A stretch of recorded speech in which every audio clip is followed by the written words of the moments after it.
Bribda Ignatius Dwi Frisco Sirage. Hormat, Ejana!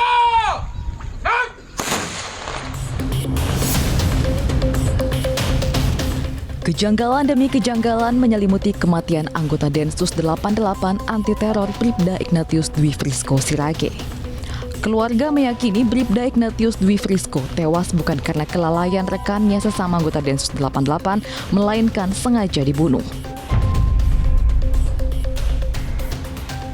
Pertama, korban dan tersangka merupakan anggota Densus 88 anti teror yang terlatih, sehingga keluarga meyakini tidak mungkin ada unsur kelalaian. Polisi mengabarkan kepada pihak keluarga Bribda Ignatius Dwi Frisco meninggal akibat sakit keras. Senjata api tersangka merupakan senpi rakitan ilegal. Sebelumnya saat di dalam tas senpi tidak terpasang magazin. Namun begitu Bribda Ignatius tiba di lokasi, senpi tersebut sudah terpasang magazin. Bribda Ignatius Dwi Frisco dipaksa menjual senjata ilegal oleh tersangka Bribda IMS. Polres Bogor melakukan gelar perkara lanjutan penembakan Bribda Ignatius Dwi Frisco. Dalam gelar perkara, polisi melibatkan keluarga korban serta tim kuasa hukum. Fakta-fakta dari mulai bagaimana kejadian, para tersangka maupun saksi berkumpul di kamar, kemudian sampai dengan korban datang ke kamar, kemudian sampai terakhir tersangka ditangkap oleh rekan-rekannya karena Keluarga Bribda Ignatius akan menyambangi Barreskrim Polri untuk membuat laporan kasus dugaan pembunuhan berencana yang dilakukan tersangka Bribda IMS terhadap korban. Tim Liputan iNews melaporkan.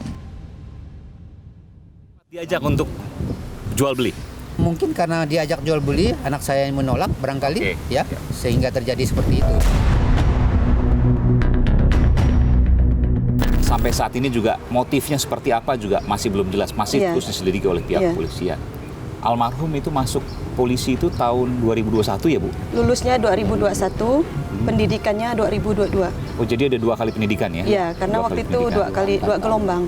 Dan penempatan di Densus ini adalah penempatan pertama kali ya tugas setelah ya sekolah? Iya, pas pada saat pelantikan itu memang disebutkan nama anak kami mau bertugasnya di Densus 88 anti teror. Di SPN Kalimantan Barat ya? Singkawang. Singkawang Kalimantan Barat. TK waktu itu ada Hari Kartini ya. Kebetulan setiap tahun Hari Kartini itu kan selalu ada pawai nih. Saya tanya dia, adek jadi dokter ya, nggak mau. Jadi maunya apa? Polisi. Dari TK itu? Iya. Jadi saya harus cari baju polisi untuk dia. Dipasangkan baju polisi, lalu kami foto pakai backgroundnya adalah mobil polisi.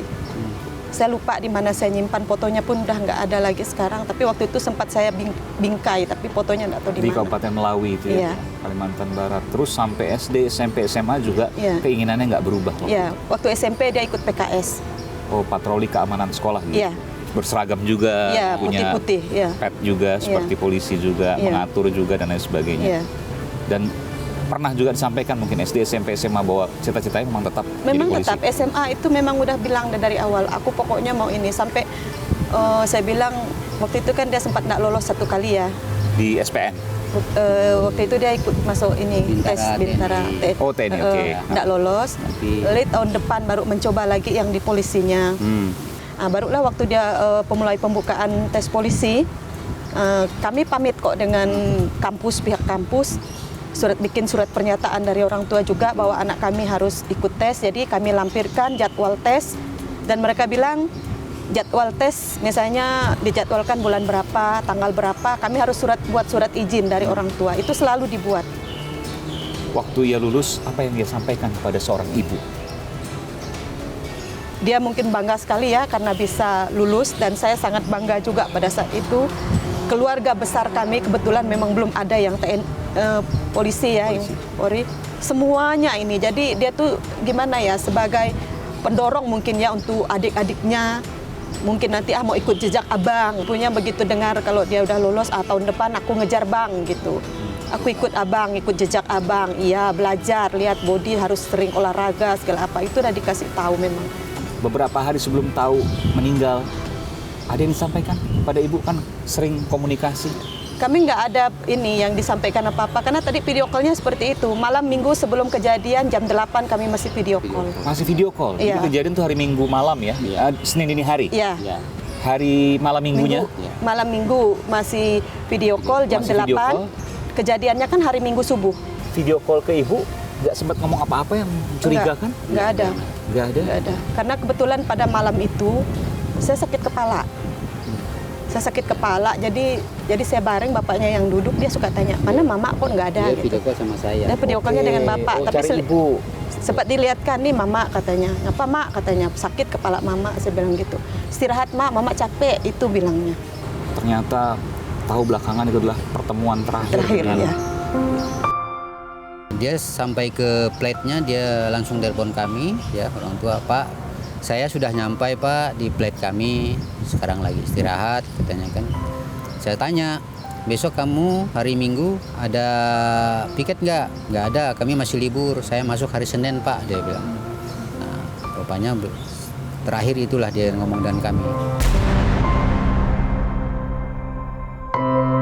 Dan dikabari oleh pihak kepolisian kalau anak ibu, anak bapak ini sudah tidak ada, itu pada hari?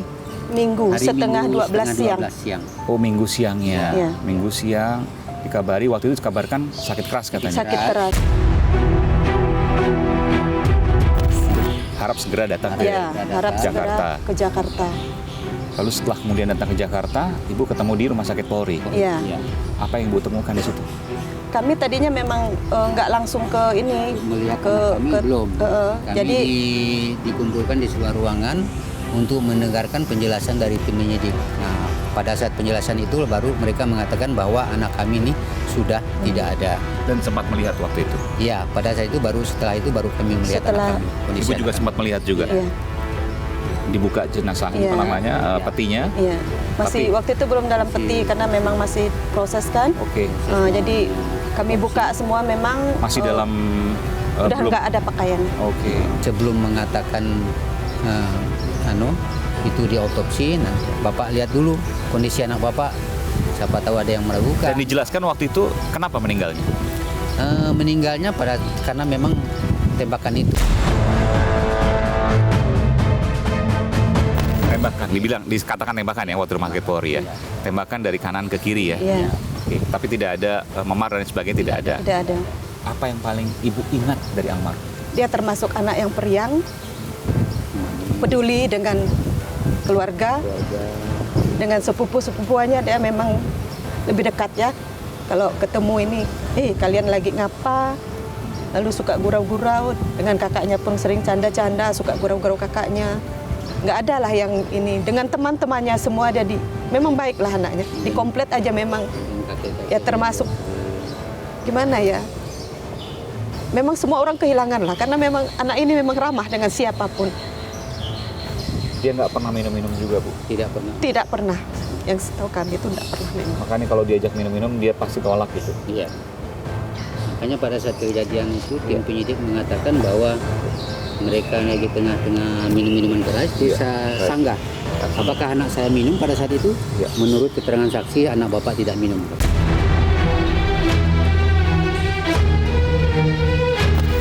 Oke. Masa kecil atau mungkin yang lebih besar pada saat sebelum masuk polisi mungkin ada yang ibu ingat yang sampai sekarang mungkin bisa jadi teladan ke keluarga-keluarga yang lain. Terus terang aja dia waktu SMA aja, dia masih mau jadi tukang parkir.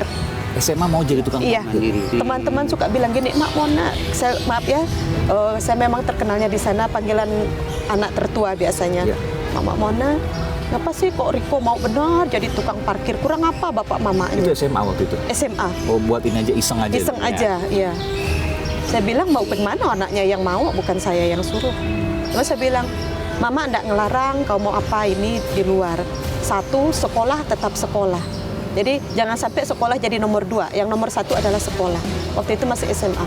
Apa doa ibu, ya, seorang ibu ini kepada almarhum sekarang? Yang Saya bisa yakin dan percaya anak saya sudah masuk surga.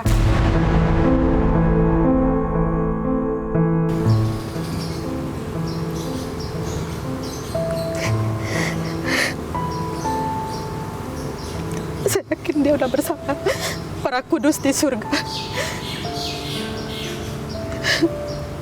anak baik yang punya kemauan keras untuk berbuat baik, tidak pernah merepotkan orang tuanya, dan punya cita-cita yang luhur ya Bu. Dari kecil konsisten terus untuk menjadi polisi dan dia kejar ke sana. Walaupun sempat gagal di pendidikan misalnya di tes, tapi dia tetap kejar ke sana.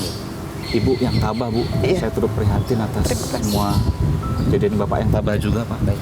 Tentu ini menjadi pelajaran. Semoga apa yang terjadi terbuka sesungguhnya. Iya.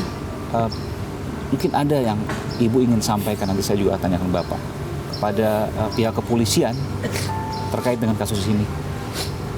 Ibu Saya dulu. berharap kasus ini segera terbuka ya, transparan, semuanya dikuak, pelaku dihukum seberat-beratnya. Kalau memang bisa hukuman mati.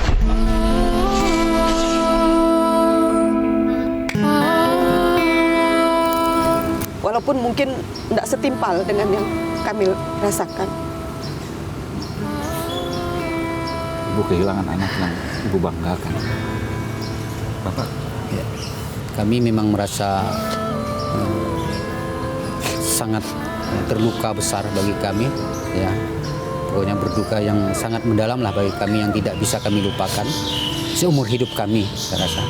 Dan kami minta kepada penegak hukum, ya, supaya hukum ini ditegakkan seadil-adilnya dan dihukum seberat-beratnya kepada pelaku sesuai dengan perbuatan yang dilakukan. Kami dan keluarga besar kami berharap supaya pelaku ini dihukum, kalau bisa hukuman mati yang setimpal, walaupun itu kami juga merasa tidak puas, ya, karena kami merasa kehilangan anak kami. Baik, terima kasih Pak Pandi, Ibu Antonia. Sekali lagi saya turut prihatin atas apa yang terjadi dan berharap agar kasus ini segera terbuka setransparan mungkin, apa yang terjadi, motifnya dan sebagainya untuk pelajaran kita ke depan. Jangan sampai kasus seperti Brigadir Yosua itu terulang kembali. Terima kasih Bapak dan Ibu, sehat selalu. Banyak informasi-informasi yang baru yang disampaikan oleh keluarga almarhum Bribda Ignatius. Pemirsa, almarhum Bribda Ignatius kerap dicekoki minuman keras atau miras dan dipaksa ikut menjalani bisnis senpi ilegal. Benarkah demikian? Sesaat lagi di The Prime Show with Aiman. Kami akan segera kembali. Kasih ada tanda-tanda ke arah bisnis senpi ilegal itu kemungkinan ada nyata karena